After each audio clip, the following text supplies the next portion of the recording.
전대나 배낭이나 신발을 가지지 말며 길에서 아무에게도 문안하지 말며 어느 집에 들어가든지 먼저 말하되 이 집이 평안할지어다 하라. 만일 평안을 받을 사람이 거기에 있으면 너희의 평안이 그에게 머물 것이요 그렇지 않으면 너희에게로 돌아오리라.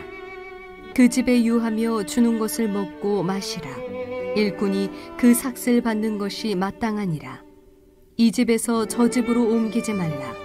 어느 동네에 들어가든지 너희를 영접하거든 너희 앞에 차려놓는 것을 먹고 거기 있는 병자들을 고치고 또 말하기를 하나님의 나라가 너희에게 가까이 왔다 하라. 어느 동네에 들어가든지 너희를 영접하지 아니하거든 그 거리로 나와서 말하되 너희 동네에서 우리 발에 묻은 먼지도 너희에게 떨어버리노라. 그러나 하나님의 나라가 가까이 온 줄을 알라 하라. 내가 너희에게 말하노니 그날에 소돔이 그 동네보다 견디기 쉬우리라. 화 있을진저 고라시나 화 있을진저 벳세다야 너희에게 행한 모든 권능을 두로와 시돈에게 행하였더라면 그들이 벌써 베옷을 입고 재에 앉아 회개하였으리라. 심판대에 두로와 시돈이 너희보다 견디기 쉬우리라. 가버나움아 네가 하늘에까지 높아지겠느냐 음부에까지 낮아지리라. 너희 말을 듣는 자는 곧 내 말을 듣는 것이요 너희를 저버리는 자는 곧 나를 저버리는 것이요 나를 저버리는 자는 나 보내신 이를 저버리는 것이라 하시니라. 사랑과 은혜가 풍성하신 하나님 참 감사합니다. 지난 한 주 동안도 우리 성도님들 한 분 한 분 지키고 보호하시고 공급하신 하나님의 은혜가 너무나 큰데 오늘 이렇게 거룩한 주일 맞아서 또 특별히 구별된 이 시간을 주님께 드릴 수 있도록 우리를 또 예배자로 불러주시니 감사합니다. 하나님께서 가장 기뻐하시는 예배, 순종의 예배를 드리는 이 시간이 될 수 있도록 우리 주의 성령께서 각 가정마다 각 성도님들의 심령들마다 찾아가 인도하여 주옵소서. 감사하며 우리 주 예수님의 이름으로 간절히 기도하옵나이다. 아멘. 자, 누가복음 36번째 시간입니다. 이 시간에는 선교 201이라는 제목으로 하나님 말씀 함께 나누겠습니다. 그 죄악으로 가득 찬 도시를 불과 유황으로 심판하신 사건이 있죠. 소돔과 고모라 사건. 하늘로부터 불과 유황이 비같이 쏟아져서 소돔과 고모라에 살고 있었던 모든 생명체가 하루아침에 다 멸망한 사건입니다. 하나님께서 소돔과 고모라를 심판하신 그 결정적인 이유, 여러분은 그 이유가 과연 뭐라고 생각하십니까? 보통 동성애 때문이다. 이 소돔과 고모라는 동성애 때문에 멸망한 거다. 이런 식으로 생각하시는 분들이 대단히 많을 것입니다. 창세기 18장 20절을 보시면요, 이 소돔과 고모라에 대해서 이런 말씀이 있어요. 여호와께서 또 이르시되 소돔과 고모라에 대한 부르짖음이 크고 그 죄악이 심히 무거우니 내가 이제 내려가서 그 모든 행한 것이 과연 내게 들린 부르짖음과 같은지 그렇지 않은지 내가 보고 알려 하노라. 자, 여기 보시면 소돔과 고모라에 대한 부르짖음이 크다고 했습니다. 자, 그러니까 소돔과 고모라의 죄악 때문에 마음이 상하고 고통받던 사람들, 실제적으로 피해를 입은 수많은 사람들이 하나님께 부르짖었다는 거예요.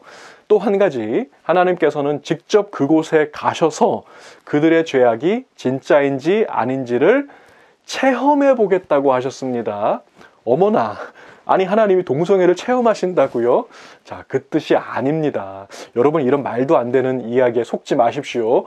물론 그 소돔 고모라의 동성애 문제도 분명히 있었어요. 아예 없다는 게 아닙니다. 그러나 그게 소돔과 고모라가 멸망한 결정적인 이유는 아니었다는 것입니다.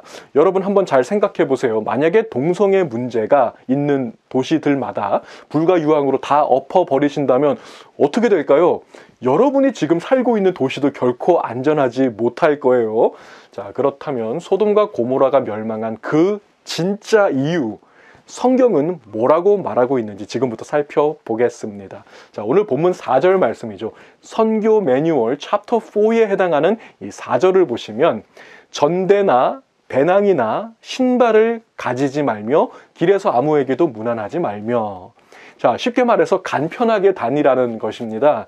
우리 지난주에 살펴봤던 3절이 선교의 위험성이라면 이 4절은 선교의 위급성, 선교의 위급성이에요. 자, 이 구절에서 전대, 그러니까 지갑이나 또 가방이나 신발을 가지고 다니지 말라는 것은 맨발로 그냥 다니라는 것이 아닙니다. 그럼 뭐예요? 최대한 간편하게 다니라는 것이죠. 조금 세련되게 표현하자면 선교사는 기동성이 생명이라는 거예요. 또 이 말씀 오해하셔가지고 아니 차를 막 벤츠 타고 다니면서 맨발로 다니면 되는 것입니까? 그 뜻이 아니라는 것이죠. 복음의 사람은 거추장스러운 것들을 주렁주렁 가지고 다니지 않습니다. 왜냐하면 선교는 위급한 일이기 때문이죠. 긴급 구조대 911을 한번 생각해 보세요. 그들이 하는 일은 생명을 살리는 일이기 때문에 어떤 상황에서도 재빨리 움직일 수 있는 기동성이 대단히 중요하다는 것입니다. 같은 관점에서 길에서 아무에게도 무난하지 말라고 한 것도 역시 선교의 위급성에 관한 거예요. 여러분, 이 말씀을 또 오해하지 마세요. 사람을 무시해도 된다는 게 아니라 시간을 낭비하지 말라는 것입니다. 이 같은 구절을 현대인의 성경으로 보겠습니다. 너희는 지갑이나 가방이나 신발을 가지고 다니지 말며 길에서 인사하느라고 시간을 낭비하지 말아라. 복음을 전하러 가는 도중에 어떤 아는 사람을 만났어요.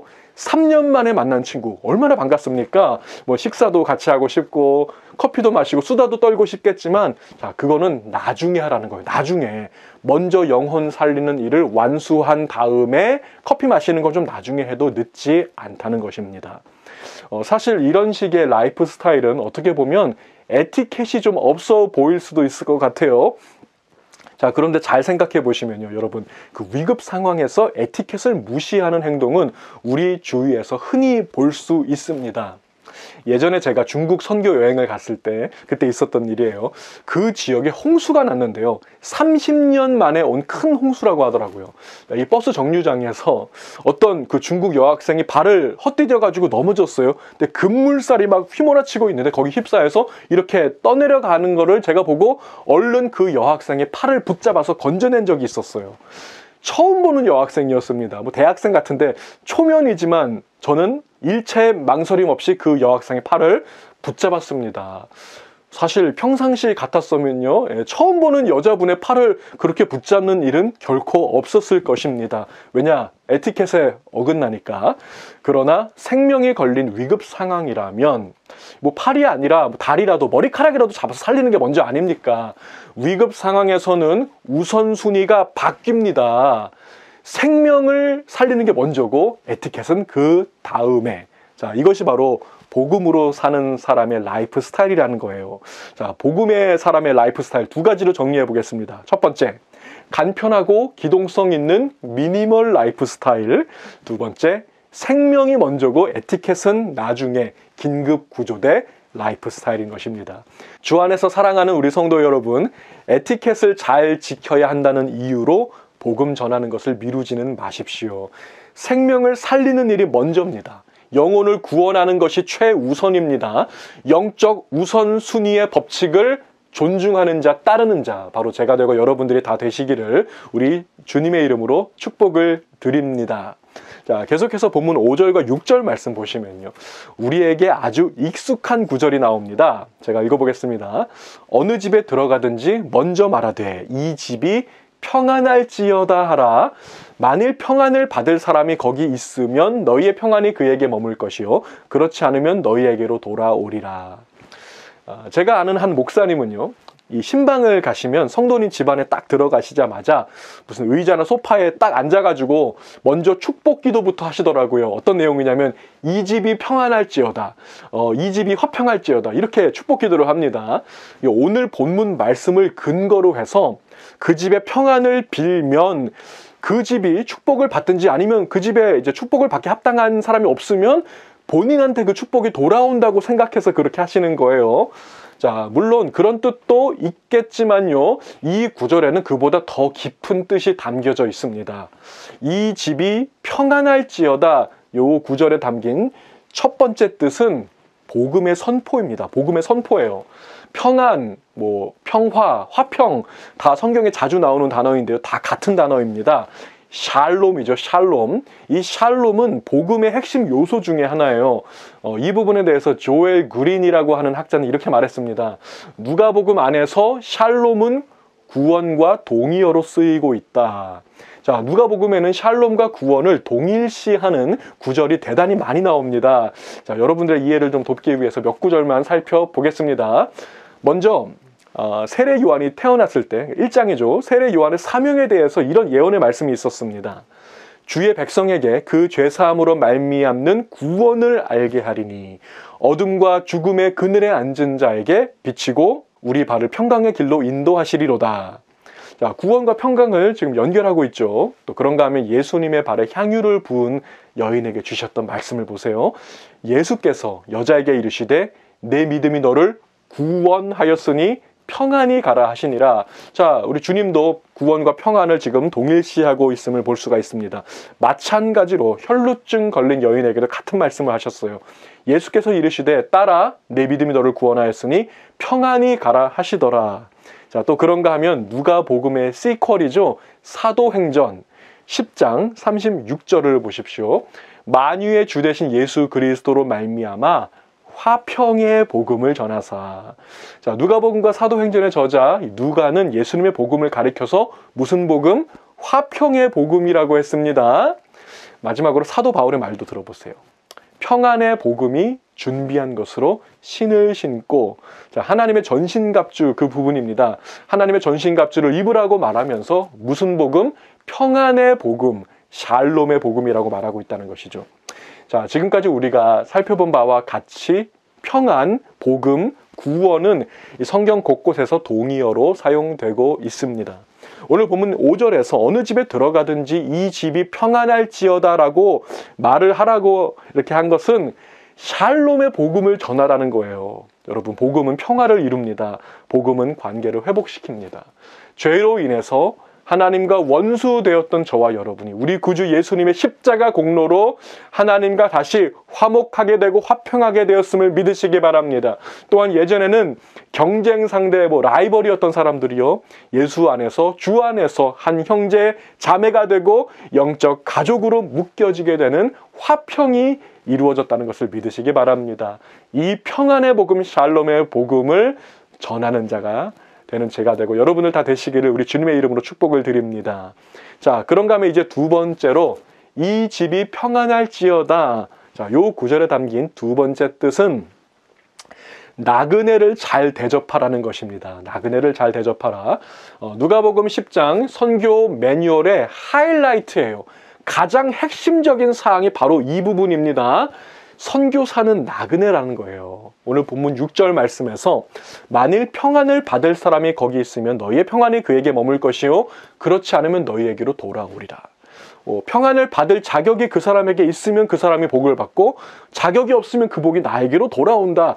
이런 식으로 생각하시는 분들이 있는데 사실 이 구절에서 강조하는 것은 그게 아닙니다. 우리말 성경에서는 이 구절을 의역을 해놨어요. 그런데 원어나 영어 성경으로 보시면 이렇게 쓰여 있습니다. 그 집에 평화의 아들이 있으면 내 안에 있는 평화가 그에게 전해질 것이다. 자, 여기에서 평화의 아들이란 팔레스타인 지역에서 흔히 사용되는 관용구예요. 그러니까 하나님을 잘 모르는 사람도 하나님 믿지 않는 사람도 다 아는 말이 바로 이 평화의 아들이란 말인데, 평화의 아들이란 누구인가? 쉽게 말해서 나그네를 잘 섬기는 사람을 지칭하는 것입니다. 손님 대접을 아낌없이 하는 사람을 가리켜서 누구라고요? 평화의 아들이라고 부른다는 거예요.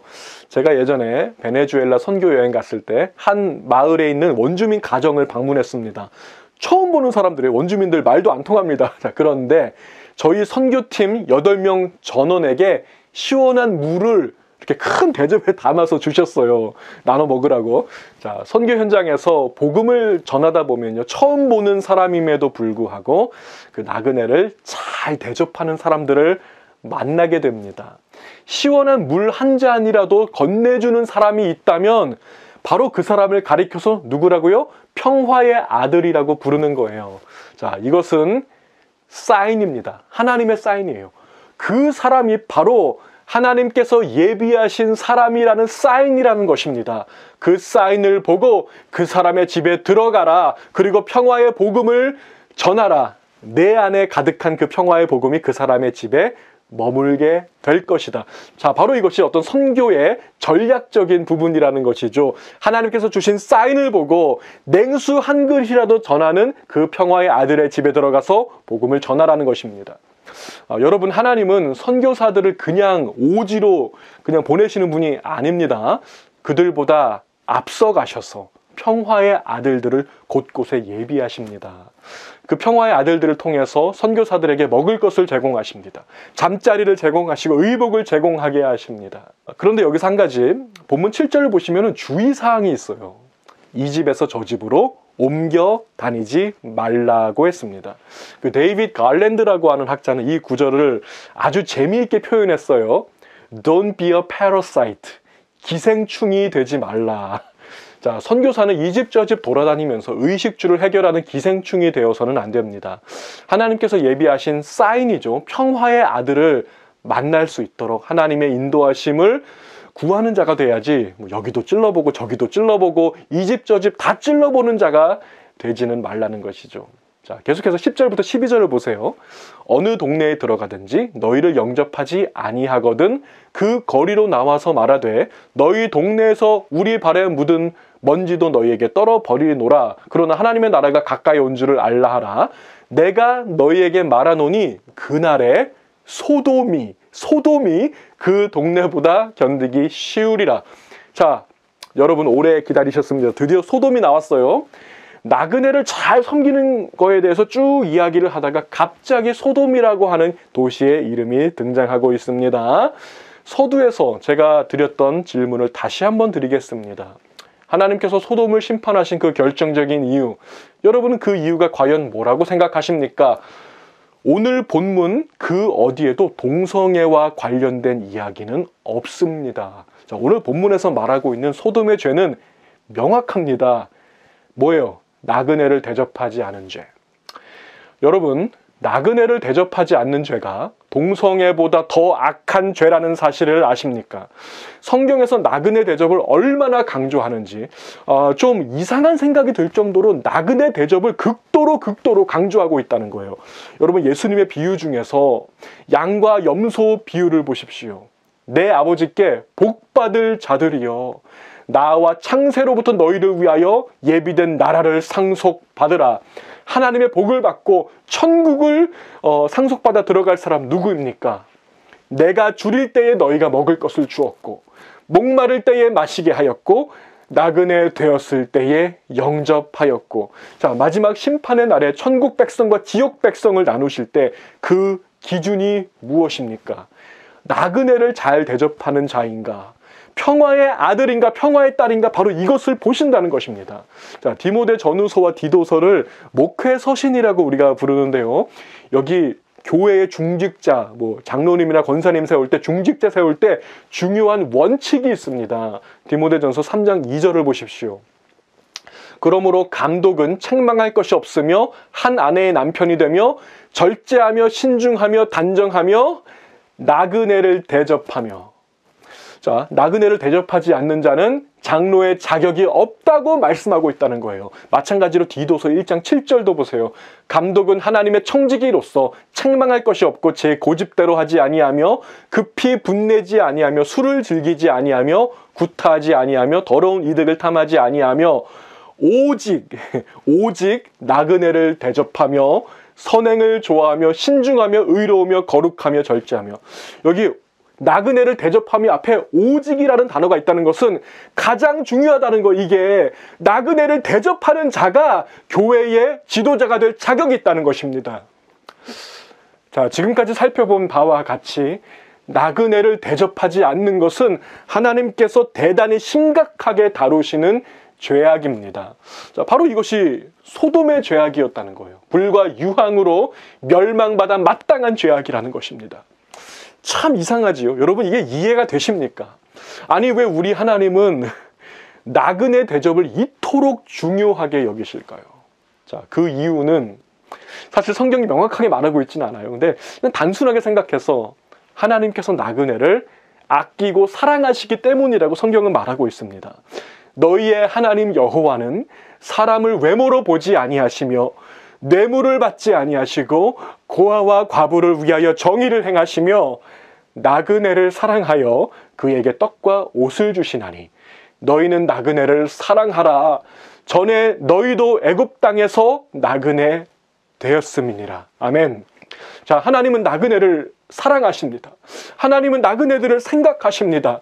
하나님의 시선은 고아와 과부와 나그네를 향하고 계십니다. 그게 하나님의 마음이라는 거예요. 하나님께서 그들을 아끼십니다. 하나님께서 사랑하는 자들을 사랑하지 아니하는 것이 주님 보시기에 죄악이라는 것입니다. 이것이 바로 소돔의 죄악이었던 거예요. 소돔은 나그네를 사랑하지 않았을 뿐 아니라 나그네를 홀대했다는 것입니다. 오히려 나그네들을 폭행하고 갈취하고 자신들의 욕망을 채우는 도구로 사용하려고 했죠. 자, 그 소돔성에 아브라함의 조카 롯이 살고 있었습니다. 성경에 보니까 롯은 나그네들을 잘 환대하는 사람이었어요. 근데 롯을 제외한 나머지 소돔 사람들은 그 나그네들을 홀대하고 냉대했다는 것입니다. 자, 오늘 본문 13절부터 16절까지도 사실 같은 내용이에요. 고라신, 벳세다, 가버나움, 이 세 도시의 이름이 나오고 있는데요. 자, 이 세 도시는요, 예수님께서 가장 많이 이렇게 돌아다니시면서 말씀을 가르치시고 능력을 행하셨던 대표적인 도시 세 개를 언급하고 있는 것입니다. 자, 그러나 이 세 도시는 예수님을 홀대한 도시였다는 거예요. 여러분, 우리 예수님도 나그네였다는 사실을 아십니까? 머리 둘 곳도 없으셨던 주님을 홀대한 자들, 마지막 심판의 날에 하나님으로부터 홀대함을 받게 될 것입니다. 주 안에서 사랑하는 우리 성도 여러분, 나그네를 잘 대접한 롯은 구원받았습니다. 나머지 소돔 사람들은 불과 유황불에 멸망한 것입니다. 자, 우리는 그 이유를 다 알 수는 없어요. 그런데 명확한 것은 하나님께서는 나그네를 사랑하시며 나그네를 잘 섬기는 자를 한없이 축복하신다는 것입니다. 여러분, 평화의 아들이 되십시오. 평화의 딸이 되십시오. 샬롬의 복음을 나누는 자가 되십시오. 줄인 자에게 먹을 것을 주는 자, 목마른 자를 마시게 하는 자, 나그네를 영접하는 자, 아버지께 복받을 자, 창세로부터 예비된 나라를 상속받을 자, 바로 제가 되고 여러분들이 다 되시기를 우리 주님의 이름으로 축복을 드립니다. 기도하시겠습니다. 사랑해 주님, 은혜와 사랑에 감사를 드립니다. 하나님, 오늘 또 말씀을 통해서 주님께서 가장 심각하게 다루시는 죄가 어떤 죄인지 또 우리에게 새롭게 알게 하시니 감사합니다. 아버지, 주님께서 우리 주위에 섬기라고 보내주신 나그네들, 또 고아와 과부들이 있다면 최선을 다해서 섬기며 그들을 환대할 수 있는 평화의 아들, 평화의 딸들이 다 되어지는 우리 성도들 다 될 수 있도록 은혜와 사랑을 더하여 주시옵소서.